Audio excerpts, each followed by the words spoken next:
Hello बच्चों, स्वागत है आप सभी का एक बार फिर से केमिस्ट्री क्लासेज में। हम सभी के इस फेवरेट चैनल आर के एक्सप्लेन्स पर, जहां हम इंटरैक्ट करते हैं, डिस्कशन करते हैं, बहुत सारी चीज़ें सीखते हैं। तो आज के इस लेक्चर में बहुत इम्पोर्टेंट कंसेप्ट हम सीखने वाले हैं। नंबर 1 हम पढ़ेंगे इसमें वाष्प दाब, वेपर प्रेशर। वाष्प दाब क्या होता है, कौन से कारकों से प्रभावित होता है, इसके बारे में सारी चीज़ें अपने को सीखनी है। और इसी वाष्प दाब से रिलेटेड एक बहुत ही महत्वपूर्ण लॉ, राउल्ट्स लॉ। इन दोनों बातों को आज के इस लेक्चर में हमें बिल्कुल सारे कंसेप्ट्स को क्लियर करना है, सभी बातों को अच्छे से समझना है। तो चलिए नोटबुक निकालिए और हेडिंग डाल लीजिए वाष्प दाब, वेपर प्रेशर। तो वाष्प दाब क्या होता है, इसकी डेफिनेशन सबसे पहले नोट करेंगे आप। निश्चित ताप पर जब हम मेजरमेंट इसका कर रहे हैं तो जो टेम्परेचर है वो स्थिर होना चाहिए, परिवर्तनशील ना हो। निश्चित ताप पर साम्यावस्था में द्रव की सतह पर वाष्प द्वारा लगाया गया दाब वाष्प दाब कहलाता है। तो डेफिनेशन को आप नोट कर लें।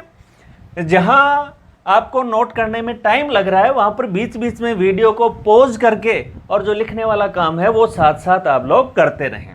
चलिए अब इस बात को समझते हैं कि डेफिनेशन में कौन कौन से शब्द आ रहे हैं, कौन कौन से वर्ड आ रहे हैं, उनका क्या मीनिंग है। तो निश्चित ताप वाली बात तो समझ गए आप कि भाई ये वाष्प दाब मापते हैं, उसके दौरान टेम्परेचर में वेरिएशन नहीं आना चाहिए, वो बदलना नहीं चाहिए। अब साम्यावस्था वाली बात समझते हैं कि साम्यावस्था का क्या मतलब है। देखो ये जो डायग्राम बना हुआ आपके सामने, इसको देखें आप। इसमें एक ये बीकर है जिसमें कोई विलायक भरा हुआ है, सपोज कीजिए जल भरा हुआ है इसमें, ठीक है। और यहां पर ये जो जल के अणु हैं उसकी सबसे ऊपर की जो सतह है उसको कंसीडर करेंगे, उसके आधार पे अपन समझेंगे। फिर उसमें क्या किया गया, देखो ये बीकर भरा हुआ है इस पानी से, इसके ऊपर उल्टा एक कांच का जार रखा हुआ है। ये यहां पर पकड़ने का नॉब है, इसको ऊपर उल्टा रखा है क्योंकि साम्यावस्था के लिए इस पात्र का बंद होना जरूरी है। अदरवाइज तो वाष्प बनेगी, वो वायुमंडल में बाहर चली जाएगी। साम्यावस्था, इक्विलिब्रियम बनने का सवाल ही नहीं है। साम्यावस्था के लिए बंद पात्र होना जरूरी है, ठीक है। ये बीकर में जल भरा हुआ है, इसके ऊपर उल्टा एक कांच का पात्र रख दिया ताकि बनी हुई वाष्प है वो बाहर नहीं जा सके। अब जैसे जैसे इस द्रव की ऊपर की जो सतह है, ऊपर की सतह के अणुओं को जब ऊर्जा मिलती है तो ये यहां पर द्रव से वाष्प अवस्था में बदलते हैं। देखो ये ऊपर वाष्प के कण हैं, ठीक है। शुरू में जो द्रव से वाष्प बनती है, द्रव से वाष्प बनने की जो क्रिया है उसको बोलते हैं वाष्पन, वेपोराइजेशन। वाष्प बनना, द्रव का वाष्प में बदलना, वाष्पन, वेपोराइजेशन, द्रव वाष्प में बदल रहा है। जब इस द्रव की सतह के ऊपर यहां पर खूब सारी वाष्प इकट्ठी हो जाती है तो जैसे ही वाष्प के कण आपस में टकराते हैं, आकार में बड़े होते हैं, वजन में ज्यादा होते हैं, तो ये वापस द्रव की बूंद में बदलकर नीचे इस द्रव में गिरना शुरू हो जाते हैं। और वाष्प का वापस द्रव में बदलना कहलाता है संघनन, कंडेंसेशन। जैसे छोटी क्लासों में आपने पढ़ा है कि वो गर्म पानी का कोई बर्तन है और उस पर ढक्कन रखे हैं तो ढक्कन के नीचे जल की बूंदें चिपकी हुई मिलती है हमें, तो वो संघनन क्रिया है, कंडेंसेशन है। सेम वही बात ये है। तो शुरू में वाष्प बननी शुरू होती है, वाष्पन की दर ज्यादा रहती है। जब पर्याप्त वाष्प बन जाती है तो वाष्प के अणु आपस में मिलकर बड़े आकार के कण बनाते हैं, बड़े आकार के द्रव की बूंदें बनाते हैं और ये जो प्रक्रिया है वो संघनन कहलाती है। अब एक स्टेज ऐसी आती है जब वाष्पन की दर और संघनन की दर बराबर हो जाती है। वाष्पन की दर बराबर हो जाती है किसके, संघनन की दर के। और यही जो स्टेज है उसी स्टेज को कहा जाता है साम्यावस्था। वह स्थिति जब वाष्पन की दर संघनन की दर के बराबर हो जाए तो साम्यावस्था।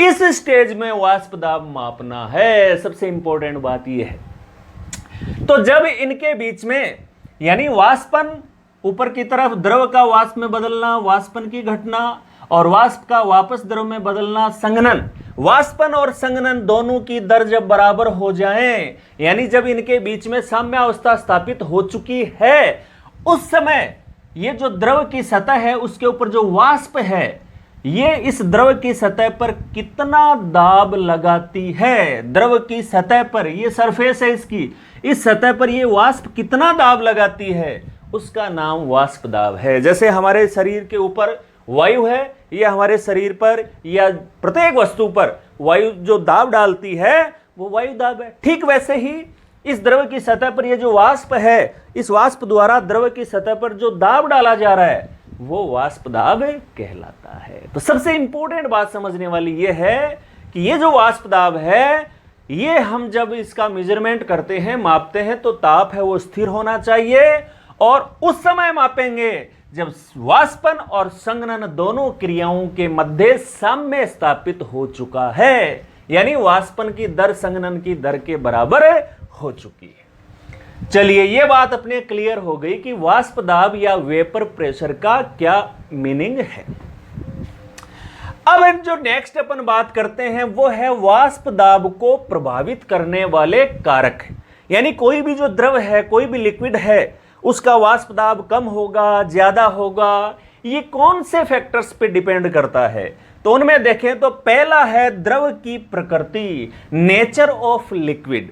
तो देखो सबसे ज्यादा वाष्प दाब इसी बात पे डिपेंड करता है। हम दैनिक जीवन में डे टू डे लाइफ में देखते हैं कि कई द्रव तो ऐसे होते हैं जो बहुत जल्दी जिनकी वाष्प बन जाती है, उनको हम कहते हैं अधिक वाष्पशील, और कुछ द्रव होते हैं जिनमें वाष्प में बदलने की प्रवृत्ति कम होती है, तो हम कहते हैं कि वो कम वाष्पशील है, लेस वोलेटाइल हैं।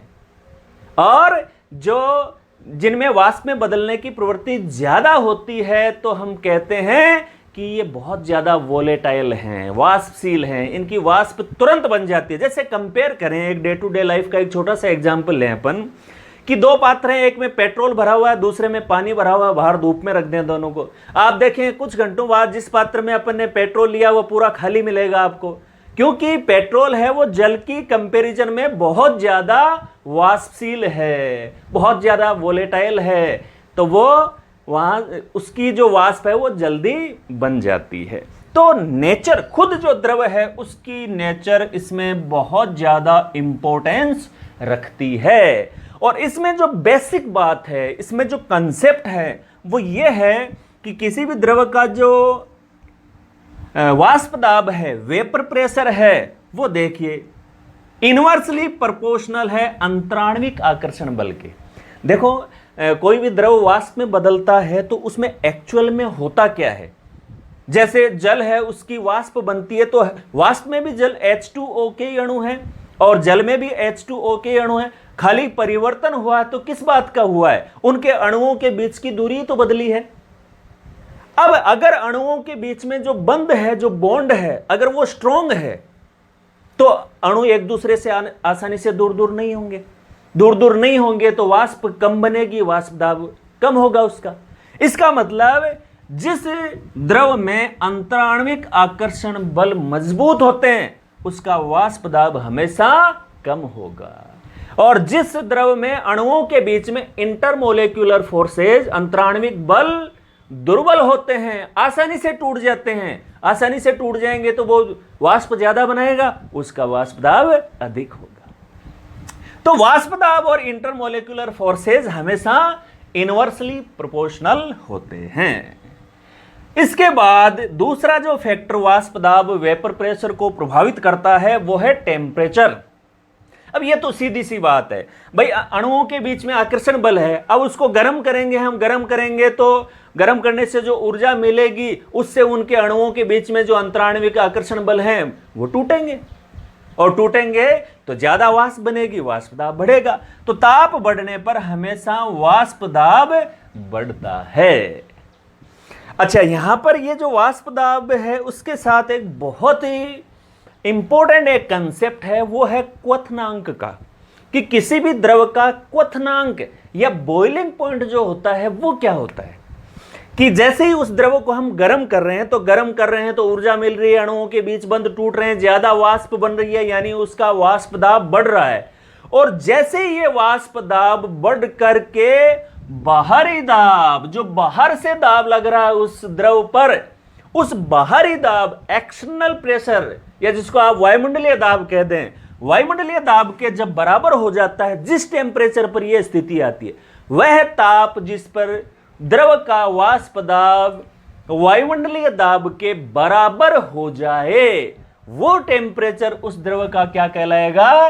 क्वथनांक, बॉइलिंग पॉइंट, क्वथनांक कहलाएगा उसका। बहुत इंपॉर्टेंट कंसेप्ट है ये। तो ये आपको बिल्कुल क्लियर रखना, आगे अपने क्वथनांक में उन्नयन का एक टॉपिक आएगा अलग से, लेकिन यहां पर वाष्प दाब के हिसाब से ये जो कंसेप्ट है वो आपको दिमाग में बिल्कुल क्लियर कर लेना है कि किसी भी द्रव का वाष्प दाब का मतलब होता है जिस ताप पर उस द्रव का वाष्प दाब बाहरी दाब, वायुमंडलीय दाब के बराबर हो जाए, वो उसका क्वथनांक कहलाएगा।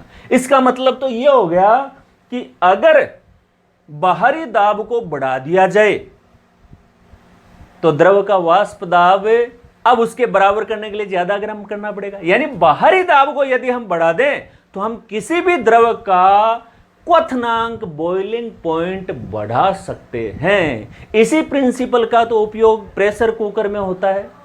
जो खाना पकाने के लिए जो प्रेशर कुकर काम में लिया जाता है उसका नाम देखो आप, प्रेशर कुकर। प्रेशर यानी दाब। तो उसमें क्या होता है, बिल्कुल पैक रहता है, जितनी भी भाप बनती है उसमें वो बाहर नहीं निकल पाती, अंदर ही इकट्ठी होगी। अंदर ही इकट्ठी होगी तो दाब बढ़ेगा, और जब बाहरी दाब बढ़ेगा तो क्वथनांक, वो द्रव जो अंदर भरा हुआ वो किस ताप पे उबलेगा? जब बाहरी दाब वाष्प दाब के बराबर होगा। तो इसका मतलब अब बढ़े हुए बाहरी दाब के बराबर वाष्प दाब करने के लिए उस द्रव को पहले की अपेक्षा ज्यादा गर्म करना पड़ेगा। यानी खुले पात्र में वो जिस ताप पर उबलता है उससे ऊंचे ताप पर अब वो उबलेगा, और ज्यादा टेम्परेचर होगा तो उसके संपर्क में, भाई जैसे पानी है खुले बर्तन में आप गर्म करेंगे 100 से ऊपर गर्म नहीं होगा, वो प्रेशर कुकर में उसका क्वथनांक बढ़ जाएगा। और हाई टेम्परेचर वाले जल के संपर्क में सब्जी दाल जो आती हैं तो वो तुरंत गल जाती हैं, जल्दी पक जाती हैं। खैर, ये सारी चीजें आप फिजिक्स में पढ़ते हैं, आपको अच्छे से ध्यान में है। इसके बाद तीसरा फैक्टर देखते हैं, और वो है अवाष्पशील विलय। यानी हमारा जो द्रव है, जो वाष्पशील द्रव है, अगर उसमें हम कोई अवाष्पशील द्रव मिला दें, जैसे एक सिंपल सा उदाहरण देखें इसका, जैसे पानी है हमारे पास, अगर उसमें हम नमक डाल दें, NaCl डाल दें उसमें, तो उस जल के वाष्प दाब पर क्या प्रभाव पड़ेगा? इस बात को बहुत अच्छे से समझना है आपको। यह कंसेप्ट बहुत जरूरी है आगे की बातों के लिए। तो जहां तक नोट करने वाली बात है, यह सारा इसमें लिखा हुआ है कि ऐसा क्यों होता है। वीडियो को पॉज करके आपको इसको नोट करना है। फिलहाल इस बात को समझते हैं अपन कि अवाष्पशील विलय मिलाया तो उसके वाष्प दाब पर क्या असर पड़ा। देखो, द्रव में अवाष्पशील विलय मिलाने पर वाष्प दाब कम हो जाता है। इस बात को हमें समझना है कि कम क्यों होता है। यहां पर इस डायग्राम में आप देखें, पहला जो अपन ने लिया है पात्र, इसमें विलायक भरा हुआ है, जैसे जल भरा हुआ है, तो ऊपर की सतह पर आप देखो पूरे के पूरे जल के अणु हैं, जल ही है, इसके अलावा कोई है नहीं। शुद्ध विलायक आप उसको कह सकते हो, प्योर सोलवेंट। नेक्स्ट जो डायग्राम बना हुआ है उसको देखें आप, इसमें लिखा हुआ है विलेन। सपोज कीजिए कि ये जो पानी इसमें भरा हुआ था, इसमें NaCl डाल दिया हमने, तो जो ऊपर की सरफेस है, अणुओं की ऊपर की परत है, उसमें आप देखो क्या डिफरेंस देख रहे हो। अब आप देख रहे हो कि पहले जब शुद्ध विलायक था तो पूरे के पूरे अणु जल के ही थे। अब जब NaCl मिला दिया तो ये विलेन बन जाता है, और विलेन का मतलब होता है समांगी मिश्रण। यानी NaCl पूरे जल में एक समान रूप से फैल जाता है, होमोजीनियसली फैलता है वो। तो इस ऊपर की परत पर भी कुछ पार्टिकल्स, ये जो डार्क कलर में दिखाए हैं, ये पार्टिकल्स NaCl के आ गए। तो बताओ, अब पहले पूरी की पूरी परत जल के अणु थे तो वो वाष्प बन रही थी उनकी। अब कुछ स्थान NaCl द्वारा घेर लिए गए हैं सतह के, तो बताओ बनने वाली जो वाष्प है, NaCl की तो वाष्प बनती नहीं है, अवाष्पशील है वो तो बताइए अब बनने वाली वाष्प की मात्रा में कमी होगी या वृद्धि होगी? कमी होगी नेचुरली, क्योंकि अब वो स्थान है वो पूरा का पूरा जल के अणु द्वारा नहीं घेरा गया है, कुछ स्थान NaCl के अणु ने घेर लिया है जो कि अवाष्पशील है। तो जल के अणु कम रह गए सतह पर, तो वाष्प भी कम बनेगी, वाष्प कम बनेगी तो वाष्प दाब कम हो जाएगा। यही जो बात है वो यहां पर पूरी लिखी गई है कि वाष्पन के लिए उपलब्ध जो सतह है सरफेस ये वाली, उसका कुछ भाग विलय, जैसे यहां पर NaCl का उदाहरण लिया हमने, विलय द्वारा घेर लिया जाता है। अतः वाष्पन हेतु उपलब्ध जो सतही क्षेत्रफल है, जो सरफेस एरिया है, वो कम हो गया, जल के अणु कम हो गए, अतः वाष्पन की दर कम हो गई और वाष्प दाब कम हो जाता है। तो ये बात तो, ये कंसेप्ट तो ये हो गया कि भाई वाष्प दाब में कमी क्यों होती है। अब कोई भी अवाष्पशील विलय मिलाने से वाष्प दाब में कितनी कमी होती है, विलय की मात्रा और वाष्प दाब में कमी और इनके बीच में आपस में क्या रिलेशन है, इन बातों को समझाने के लिए एक बहुत महत्वपूर्ण लॉ यहां पर हम पढ़ेंगे और वो है राउल्ट नियम। तो चलिए देख लेते हैं राउल्ट नियम। तो राउल्ट नियम की सबसे पहले डेफिनेशन अपन देखेंगे। देखो राउल्ट नियम है, इसको दो पार्ट में पढ़ेंगे हम। एक तो जब हमारा जो विलायक है उसमें अवाष्पशील विलय मिलाया है तब, और दूसरी कंडीशन राउल्ट नियम की हम तब देखेंगे जब विलायक में कोई दूसरा वाष्पशील विलय मिलाया हो। तो इसका जो पहला पार्ट है अवाष्पशील विलय युक्त विलयनों के लिए, जब हमने किसी विलायक में अवाष्पशील विलय मिलाया, जैसे पानी में नमक मिलाया हमने, तब उसके वाष्प दाब में कितनी कमी आएगी, वो उसकी मात्रा पर किस प्रकार से डिपेंड करता है, ये सारी बातें इसमें समझनी है। तो सबसे पहले आप हेडिंग डाल लेंगे राउल्ट नियम पार्ट ए, अवाष्पशील विलय युक्त विलयनों के लिए।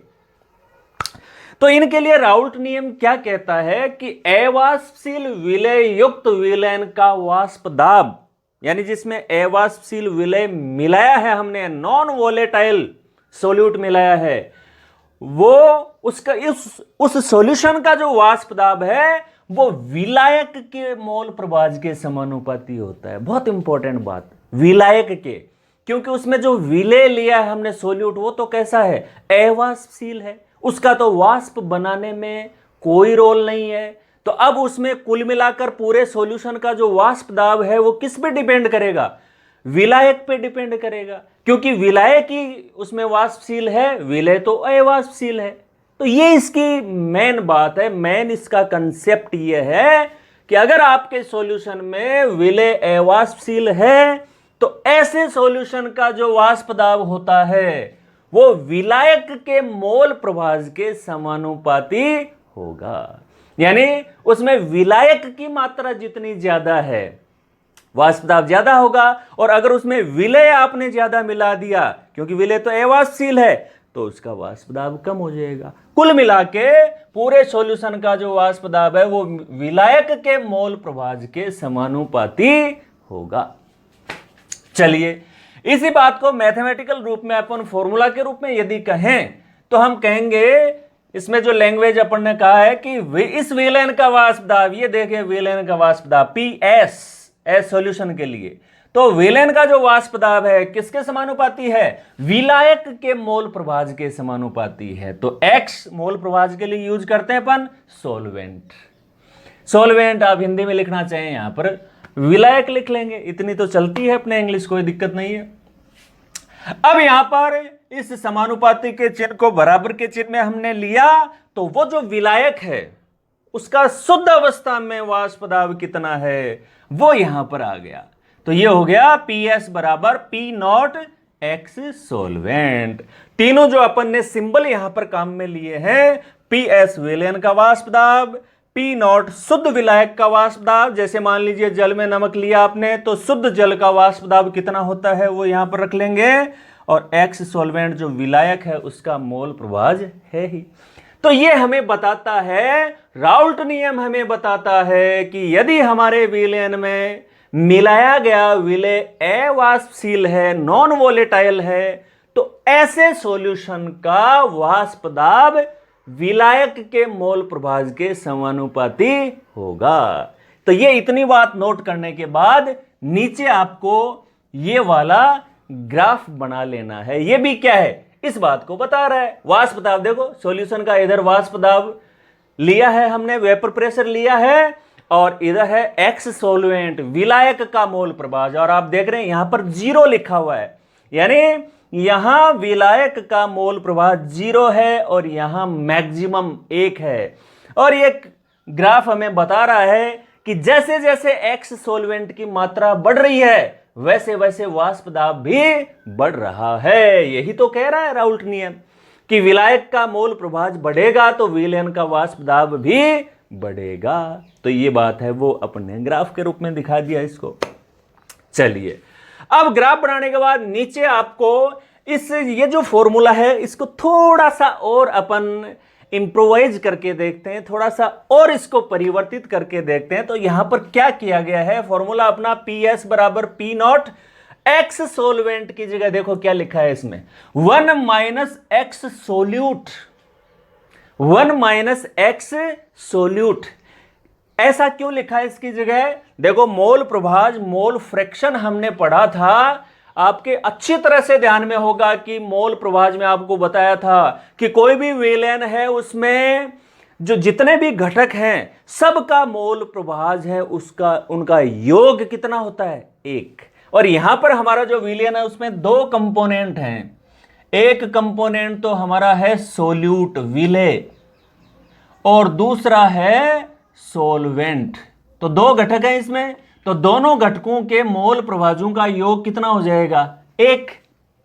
अब x solute plus x solvent बराबर 1 है, और अगर हमें एक्स सोल्यूट का मान लेना है यहां पर तो हम कहेंगे एक्स सोल्यूट बराबर, और ये एक्स सोलवेंट उधर जाकर 1 में से घट जाएगा। यही तो किया हमने, दोनों का योग है वो 1 है, तो एक्स सोलवेंट की जगह अगर एक्स सोल्यूट यानी विलेय का मोल प्रभाज लेंगे तो 1 माइनस एक्स सोल्यूट ये हो जाएगा, एक्स सोलवेंट की जगह 1 माइनस एक्स सोल्यूट। ठीक है, चलो अब इसके बाद हमने क्या किया, यहां पर इसको कोष्टक को खोला तो ये सारा गुणा हो गया है ना, ये पी नॉट आ गया और यहां पर ये गुणा हुआ इसके साथ, तो पी नॉट एक्स सोल्यूट हो गया, कोई दिक्कत नहीं है। अब जो वाष्प दाब है, शुद्ध विलायक का वाष्प दाब और विलयन का वाष्प दाब, उनको एक साइड में ले लिया हमने।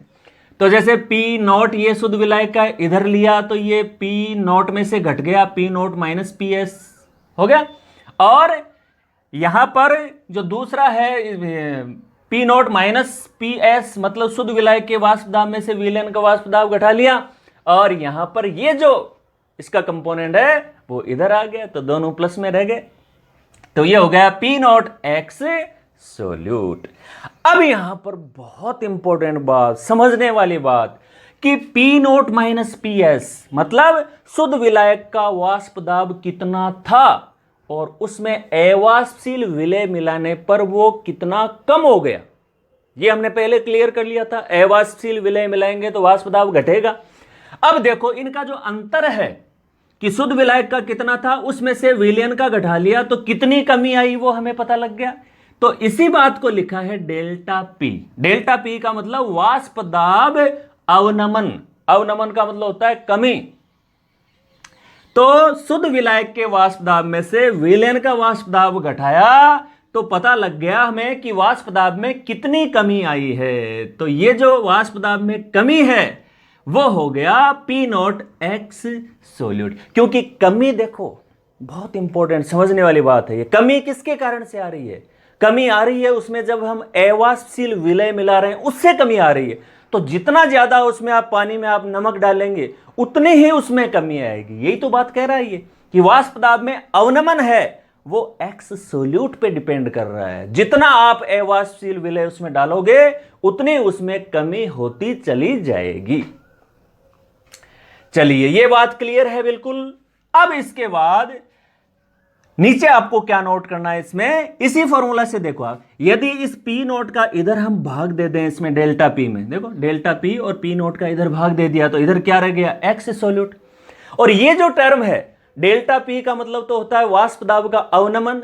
अब यदि इसमें शुद्ध विलायक के वाष्प दाब का भाग दे देंगे तो ये हो जाएगा वाष्प दाब का आपेक्षिक अवनमन। वाष्प दाब का आपेक्षिक अवनमन। आपेक्षिक अवनमन का मतलब वाष्प दाब में जो कमी हुई है वो शुद्ध विलायक की तुलना में कितनी हुई है। केवल डेल्टा पी कहते हैं तो इसमें तो सीधा रहता है कि पहले वाष्प दाब कितना था और विलयन का कितना हो गया, दोनों का डिफरेंस अंतर ले लेते हैं। लेकिन यदि इसमें पी नोट का भाग दे दिया इसका मतलब ये जो कमी है वो शुद्ध विलायक की तुलना में कितनी है, और शुद्ध विलायक से तुलना करते ही वो हो गया वाष्प दाब का आपेक्षिक अवनमन। रिलेटिव हो गया, वो उसकी तुलना में हो गया। और जो रिलेटिव या वाष्प दाब का आपेक्षिक अवनमन है वो यहां पर देखो किसके बराबर आ गया, एक्स सोल्यूट, यानी विलय के मोल प्रभाज के बराबर होता है। तो ये जो राउल्ट नियम है इसका ये जो फॉर्मूलेज अपन ने देखे, इसमें देखो तीन महत्वपूर्ण निष्कर्ष, तीन महत्वपूर्ण कंक्लूजन्स इससे निकलते हैं। वो कौन कौन से होते हैं? कंक्लूजन नंबर 1, निष्कर्ष नंबर 1, विलयन का वाष्प दाब विलायक के मोल प्रभाज के समानुपाती है। ये तो शुरू में देख लिया हमने। ये देखो विलयन का वाष्प दाब किसके समानुपाती है, विलायक के मोल प्रभाज के समानुपाती है। कोई दिक्कत नहीं, ये बात तो क्लियर है। अब इसके बाद नंबर 2 पे यहां देखो हमने क्या देखा कि जो वाष्प दाब में अवनमन है, वाष्प दाब में जो कमी है वो किसके ऊपर डिपेंड कर रही है, किसके समानुपाती है, एक्स सोल्यूट। देखो विलयन का वाष्प दाब समानुपाती है एक्स सोलवेंट, क्योंकि जितना ज्यादा सोलवेंट होगा उतना ही अधिक विलयन का वाष्प दाब होगा। लेकिन वाष्प दाब में जो कमी, ये एक दूसरे की उल्टी हो गई ये चीजें। तो वाष्प दाब में जो कमी है वो किस पे डिपेंड कर रही है, वो डिपेंड कर रही है विलय के मोल प्रभाज पे, विलय के मोल प्रभाज पे। और तीसरा निष्कर्ष अपना ये रहा यहां पर, और तीसरा निष्कर्ष है कि जो वाष्प दाब का आपेक्षिक अवनमन है वो एक्स सोल्यूट यानी विलय के मोल प्रभाज के बराबर है, समानुपाती नहीं, बराबर है। वाष्प दाब का आपेक्षिक अवनमन है वो तो एक्स सोल्यूट के समानुपाती है, जबकि वाष्प दाब का जो आपेक्षिक अवनमन है वो एक्स सोल्यूट के बराबर है। तो इस तरह से अवाष्पशील विलय युक्त विलयन के लिए राउल्ट नियम के ये सारे कंसेप्ट हैं, इनको अच्छी तरह से नोट करें, इनको अच्छी तरह से समझें। तो चलिए अब देख लेते हैं राउल्ट नियम का पार्ट 2। जब विलायक में जो विलय मिलाया है वो भी वाष्पशील है, हमारा जो विलायक है वो तो वोलेटाइल वाष्पशील है ही है, उसमें जो विलय मिलाया वो भी वोलेटाइल है, वाष्पशील है, लेकिन दोनों के वाष्पशीलता का जो गुण है उसमें अंतर है, यानी दोनों में से एक ज्यादा वाष्पशील है दूसरा कम है। तो पूरे विलयन का वाष्प दाब दोनों में से किस पे किस तरह से डिपेंड करेगा, इसको राउल्ट नियम बहुत अच्छे से एक्सप्लेन करता है। तो चलिए आप नोटबुक में लिख लें इसको फटाफट। पार्ट बी, वाष्पशील विलय युक्त विलयनों के लिए फॉर वोलेटाइल सोल्यूट, जब विलय मिलाया वो भी वाष्पशील है। तो अब देखो क्योंकि दोनों वोलेटाइल हैं तो पूरे विलयन का जो वाष्प दाब है उसमें दोनों का रोल होगा, दोनों ही वाष्पशील है। अब किसका कितना रोल होगा उसके लिए देखो राउल्ट नियम क्या कहता है कि प्रत्येक घटक का जो आंशिक दाब है, दोनों में से कुल वाष्प दाब में एक घटक का जो हिस्सा होता है उसे उसका कहते हैं आंशिक दाब, पार्शियल प्रेशर। तो प्रत्येक घटक का आंशिक दाब उस घटक के, जिसका आंशिक दाब हम निकाल रहे हैं, उस घटक के मोल प्रभाज के समानुपाती होता है। तो इसका जो मीनिंग है वो बहुत सिंपल सा है। हम कहेंगे साहब ए और बी दो घटक हैं, तो विलेन का जो टोटल है उसमें ए का पार्ट कितना है, बी का पार्ट कितना है, तो निश्चित बात है कि जिसकी मात्रा ज्यादा होगी उसका टोटल में से हिस्सा ज्यादा होगा। तो यही तो ये कह रहा है कि दो जो जितने भी घटक हैं उनमें से उस घटक का आंशिक दाब उसके मोल प्रभाज के समानुपाती होगा। जिस घटक की मात्रा ज्यादा होगी उसका विलेन के कुल वाष्प दाब में उसका पार्ट है वो ज्यादा होगा। ये सिंपल सा है राउल्ट नियम। इसको और अच्छे से समझने के लिए माना कि हमारा जो विलेन है उसमें दो घटक हैं ए और बी, ठीक है। दोनों के मोल फ्रैक्शन, मोल प्रभाज हैं एक्स ए और एक्स बी। दोनों के जो आंशिक वाष्प दाब है वो है पी ए और पी बी। तो राउल्ट नियम क्या कहता है कि हर घटक का जो आंशिक वाष्प दाब है वो खुद उस घटक के मोल प्रभाज के समानुपाती होगा। तो पहले घटक ए की बात कर लेते हैं। तो घटक ए का आंशिक दाब इसके मोल अंश यानी एक्स ए के समानुपाती हो गया।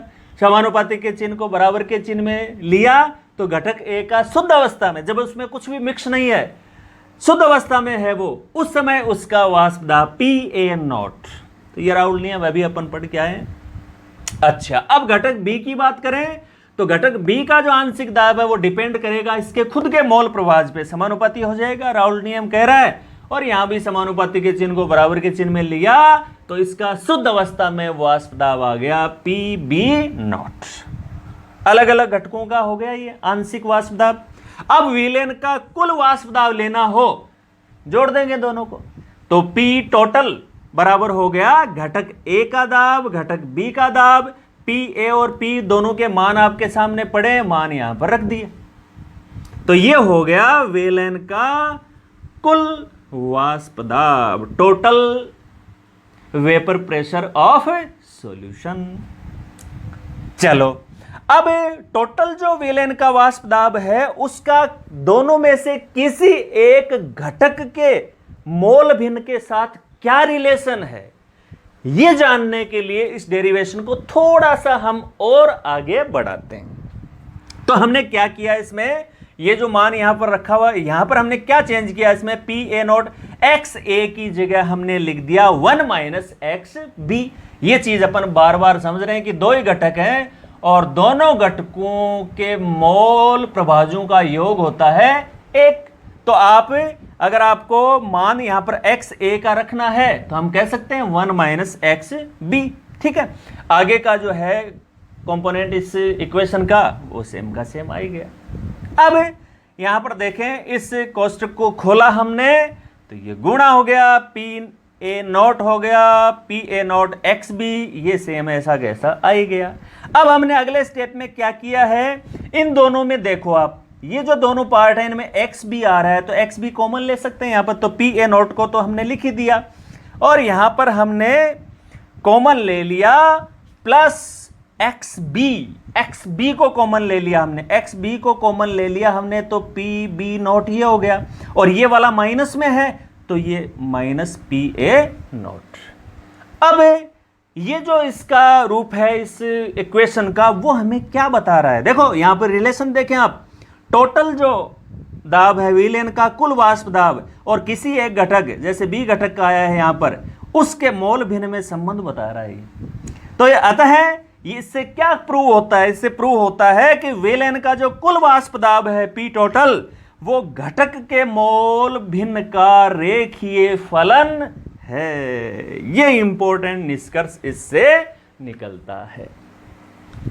ये जो सारी बात है, ये जो राउल्ट नियम है, इसको यदि अपन एक ग्राफिकल रिप्रेजेंटेशन से समझना चाहें तो ये बात हमारे दिमाग में और क्लियर हो जाएगी बिल्कुल अच्छी तरह से। यहां पर आइए, दो घटक हैं तो यहां पर इस साइड में अपन ने लिया है वाष्प दाब वेपर प्रेशर और इधर हमने लिया है मोल फ्रैक्शन, यानी ये जो ग्राफ है ये वेपर प्रेशर और मोल फ्रैक्शन के बीच में है। अच्छा, अब यहां पर ये जो मान लिए हमने इसको थोड़ा सा अच्छे से समझें आप। एक्स ए बराबर 1 है यहां पर यानी XA का मतलब हो गया घटक A का मोल भिन्न, और घटक A का मोल भिन्न 1 होने का मतलब क्या हो गया, सारे घटकों का जो मोल फ्रैक्शंस है उनका टोटल 1 होता है। अकेला XA 1 है, इसका मतलब दूसरा घटक तो अपने आप ही 0 हो गया। इसका अर्थ क्या हुआ, इसका अर्थ यह हुआ कि इस समय जो A घटक है वो शुद्ध अवस्था में है, इसमें कोई दूसरा घटक मिला हुआ नहीं है। जैसे जैसे हम दाईं ओर बढ़ेंगे इसमें घटक B मिलाना शुरू करेंगे, तो मिलाना शुरू करेंगे तो XB की मात्रा तो बढ़ती जाएगी और XA का जो मोल प्रवाह है वो घटता जाएगा। देखिए आप, घटता जा रहा है, घटता जा रहा है, घटता जा रहा है, और ये देखो यहां पर लिमिटेशन इसकी। अब XA की मान है वो हो गया 0 और XB का मान यहां पर है 1, यानी यहां घटक B है वो शुद्ध अवस्था में है और यहां घटक A है वो शुद्ध अवस्था में है।